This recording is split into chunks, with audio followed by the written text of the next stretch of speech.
omusumba w'ekkanisa y'abalokole eya Kampala Bible Revolution Church KBRC Wakiso Christopher Rubongoya atongozza akatabo ke yawandiise akayitibwa Personal Growth Power nga kagendereddwamu okuzzaamu abantu essuubi n'okukyusa obulamu bwabwe.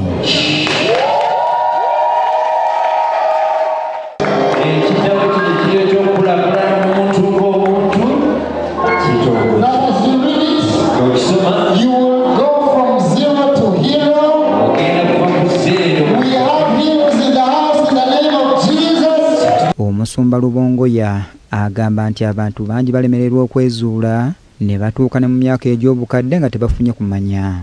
Amagezi muliro ogajja wa mulirwanaawo kakati buli lw'osoma ekitabo ofuna amagezi. Njagala kukubiriza abantu mwenna naddala nnyo abavubuka musome obutabo. Buli lw'osoma akatabo ofuna amagezi g'abantu bangi, ofuna okumanya okw'abantu abasinga kwomu abakusinga bagenze mu maaso. Omukolo guno gwetabiddwako omuwanika w'ekitongole kya Ssaabasajja Kabaka ekya Buganda Youth Council Lincoln Kagwa Muyanja ku lwa ssentebe wa Buganda Youth Council Derek Kavuma ng'ono yeebazizza omusumba Christopher Rubongoya olw'okuvaayo n'awandiika akatabo kano. Akwata amagezi n'agafulumya n'abantu abalala bagafune.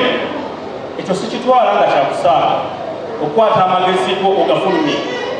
Abantu bangi beeyita abagezi naye nga tasobola kufulumya amagezi ge ng'amagezi gamusigalamu.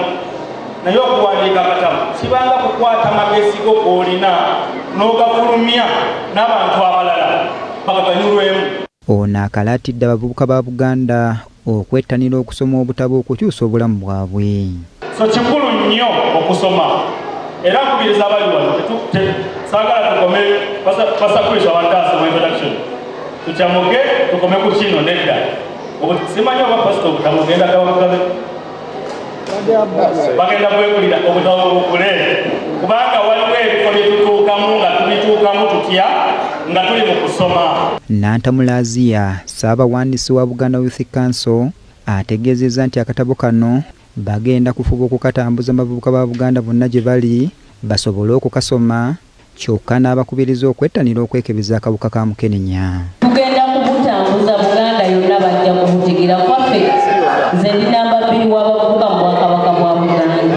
Abavubuka mwenna abali wano mwekuume nga muli balamu. Ssaabasajja Kabaka atukubiriza okwekebeza. Shafiki Galiwango, BBS Telefayina.